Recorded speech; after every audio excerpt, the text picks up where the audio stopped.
Shot by a rescue squad. Eaten alive by alligators. Killed by a single brick to the head. Whether they were betrayed by a loved one or just by the writers of their own movies, these are the saddest character deaths in horror history. Heather Langenkamp's Nancy Thompson is one of horror's most iconic final girls.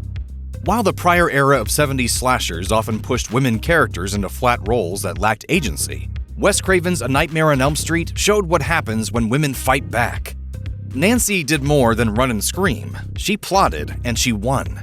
When Nancy returned in A Nightmare on Elm Street 3: Dream Warriors, fans learned not only that she survived the shocking ending of A Nightmare on Elm Street, but that she established a career for herself in dream psychology. Now using her traumatic experiences to help others in similar situations, she's positioned perfectly to act as a mentor to Kristen Parker and her friends as they try to defeat Freddy Krueger. Nancy coaches the ragtag group in Weston Hills Psychiatric Hospital on dream combat and defense skills, which doubles as a metaphor for giving young people the tools they need to heal from trauma. So remember, you have to stay together whatever happens. That's the only way we can beat him. However, Nancy dies in the film's final act when Freddy tricks her with some of her unresolved pain. Still reeling from the guilt of losing her father, Nancy embraces a dream vision of him, only to be stabbed to death by Freddy. After seeing Nancy mentor Kristen and prove that people are stronger than their fears, it's heartbreaking to watch Freddy use Nancy's empathy against her in such a way. At its core, Train to Busan is about the limited time we have with our families. This 2016 hit Korean horror film centers on an out-of-touch father named Seok-woo, who is more concerned with business matters than raising his daughter, Soo-won. It takes a bloody zombie apocalypse to wake him up to the truth that he's been a horribly unobservant father. While he ultimately saves Soo-won and makes it through most of the film, Seok-woo does not survive the climactic scene. In his final moments, he's bitten by a zombie. Before the infection takes hold, he finds a caretaker for Soo-won, teaches her how to operate the train, and throws himself to the mercy of the undead. Over the course of the film, we see Seok-woo step up to be a protective and resourceful parent as zombies take over the titular train. Even though he only spends the last few hours of his life committed to this goal and has plenty of help along the way, it's hard not to be struck by Seok-woo's sacrifice. After the credits roll and we know that Soo-won safely gets away, it's hard to forget that's the last of her father she'll ever see. Train to Busan ends by cementing the fact that Seok-woo never got to be the father he hoped he could be for his daughter. In the beginning of James Cameron's Aliens, we learn that not only has Ellen Ripley been in stasis for 57 years, but during this time, her daughter Amanda has passed away from cancer. Despite her obvious and sudden grief, the Weyland-Yutani Corporation requests her help to check on a terraforming colony named Hadley's Hope. It's there that Ripley meets Newt and vows to protect her from a barrage of xenomorphs, channeling her trauma into caring for a child she can save. By the end of the film, Newt calls Ripley Mommy, and the pair, along with Corporal Hicks, set off to start a new life. Are we gonna sleep all the way home? All the way home. For Alien 3, writer Vincent Ward decided to scrap this found family unit. While Ward didn't end up writing the final screenplay, his initial idea to kill off Newt and Hicks to motivate Ripley stuck. Although much of Aliens follows Newt's quest to survive, Alien 3 opens with her escape pod crashing. Not only does Newt's death happen off-screen, but she never has a chance to say goodbye to Ripley, making her storyline feel ultimately irrelevant. Aliens actor Michael Biehn suggested that this choice felt out of place, telling Forbes, "When you think about Aliens, that final third part of the movie is about Sigourney's character Ripley saving Newt and my character Hicks helping her. To have Newt and I gone when the third one started, I think immediately turned off a lot of fans." 7 months after Buffy the Vampire Slayer debuted on the small screen, Sarah Michelle Gellar stretched her Scream Queen muscles in the 1997 teen slasher I Know What You Did Last Summer. While the film hasn't exactly aged well, Gellar's character Helen Shivers certainly has. Compared to the other teens in Kevin Williamson's screenplay, Helen is easily the most nuanced. When we meet her, she's just won the 4th of July beauty pageant and has aspirations of becoming an actress. However, plans get derailed when she ends up being a part of a hit-and-run accident and agrees to cover it up to secure everyone's future. 1 year later, however, she's still in Southport, North Carolina, working at her family's store. It's implied she can't afford college and her acting career hasn't quite panned out the way she'd hoped. When a killer begins taunting the group of friends, Helen seems thrilled to help solve the case and be a part of something bigger than being bored working retail. Ultimately, though, the past comes back to haunt her, and she's killed by the mysterious fisherman. Geller's chase scene in I Know What You Did Last Summer remains iconic because of how heavily it teases Helen's potential survival. Each viewing, you think she just might make it this time, even though it's clear she never will. By the end of Jordan Peele's Get Out, viewers have learned that Walter's body has been controlled by the Armitage family for decades, while he watched from inside the sunken place.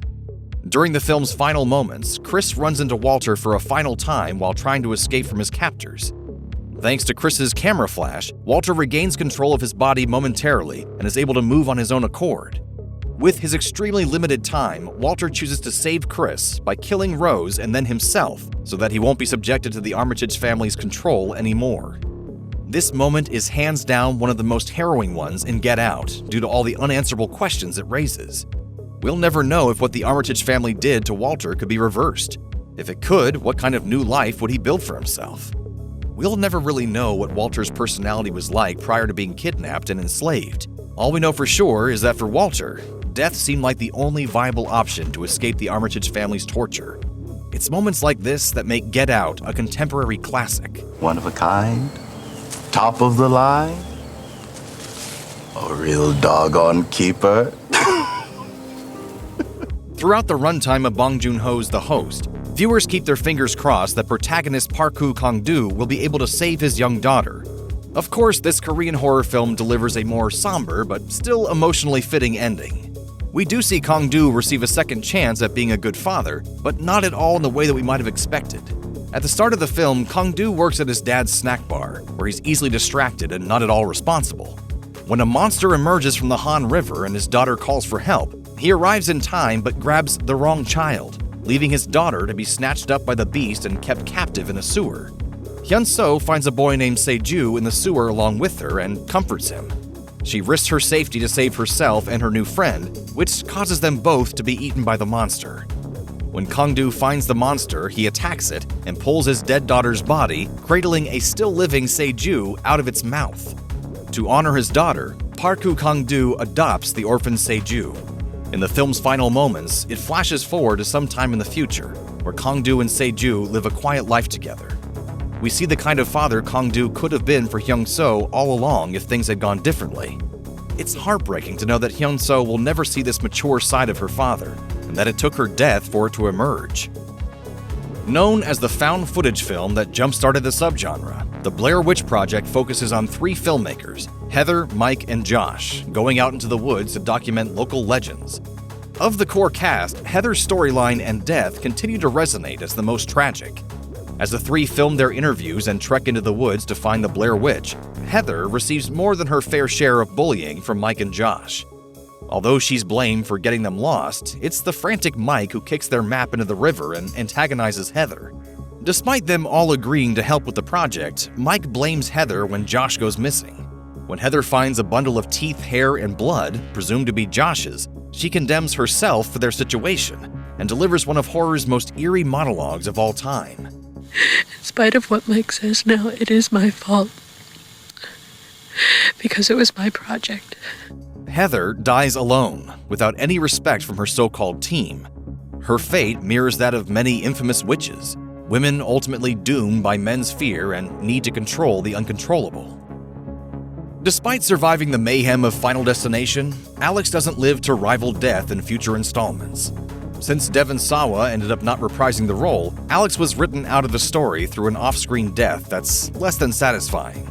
In Final Destination 2, we learn that Alex died due to a brick falling on his head. While no one can truly escape death in this franchise, the oddity of a random falling brick feels too lackluster for such a paranoid character who'd figured out all sorts of ways to cheat death. He'd probably see a brick coming for him. However, Alex almost died in a much more interesting way. In an alternate ending that's a bit more fruitful, he dies in Final Destination by getting incinerated, but not before getting Clear pregnant. The writers scrapped this ending, so viewers will never know what storylines could have taken place involving a child that was never supposed to be born. In 2021, Devon Sawa mentioned that he's open to returning to the role of Alex if they decide to approach the franchise with a requel-like feel along the lines of 2018's Halloween. Sawa told OK Magazine, "I would like to revisit Final Destination again. I always thought that ship had sailed, but now that I've seen the Halloween movies, why not just start another sequel from Final Destination 2, like as if the other films didn't happen?" Written and directed by William Peter Blatty, The Exorcist 3 works as a direct sequel to the chilling 1973 film. This slow-burn film follows Father Dyer and Lieutenant Kinderman as close friends, who meet each year on the anniversary of Damien Karras' death to memorialize him. After 15 years of friendship, the duo embodies the kind of bickering and knowing silence that feels as nuanced as a decades-long marriage.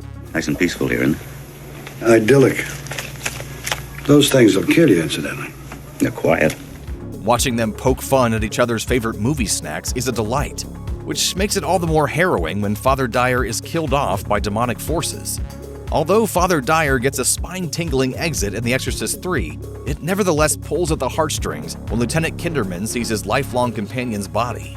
No one else could ever understand what Kinderman went through in The Exorcist as well as Father Dyer did, making this loss incredibly personal for him.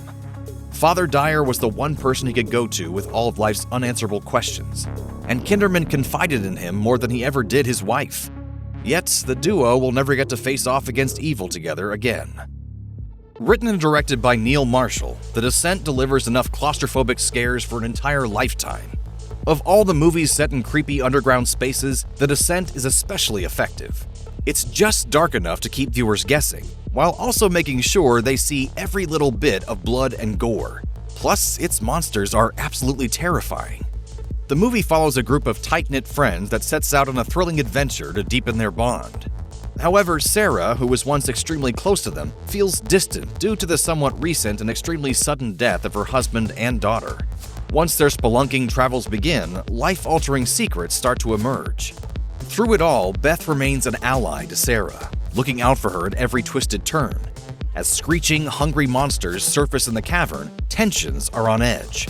Their thrill-seeking friend Juno, who got them all into this predicament in the first place, accidentally stabs Beth straight through the neck. In a state of pure shock, Juno leaves Beth to bleed out and get eaten.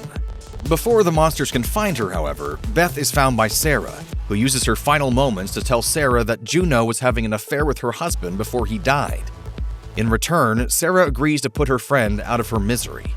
Beth truly had Sarah's best interests in mind up until the very end.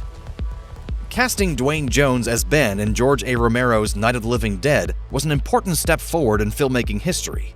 In the 1968 film, Jones was not a sidekick, comic relief, nor the wayward black person responsible for inspiring a white character to begin their quest.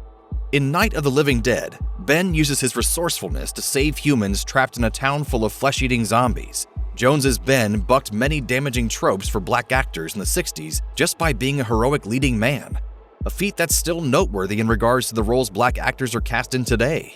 Now, you get the hell down in the cellar. You can be the boss down there. I'm boss up here. Ben makes it to the very end of the film, but he sadly doesn't survive. When a white and armed rescue troop arrives at the house Ben's hiding in, they shoot him on sight, assuming he's a ghoul. It's an ending that unintentionally echoes America's present-day police brutality against black lives.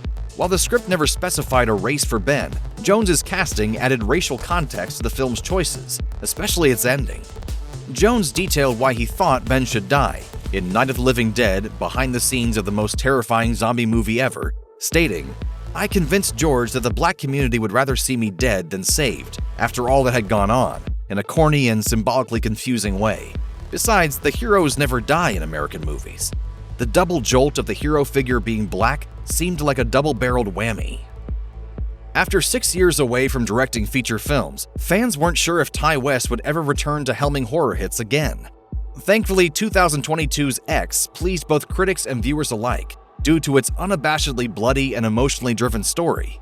Made as an homage to 70s slasher and exploitation movies, the film focuses mostly on Mia Goth's Maxine facing off against the malevolent Pearl. However, it's Brittany Snow's Bobby-Lynne that steals the show. From the second Bobby-Lynne swaggers onto the screen, she commands the room. She flaunts her filmmaking knowledge and showcases a strong sense of self-confidence.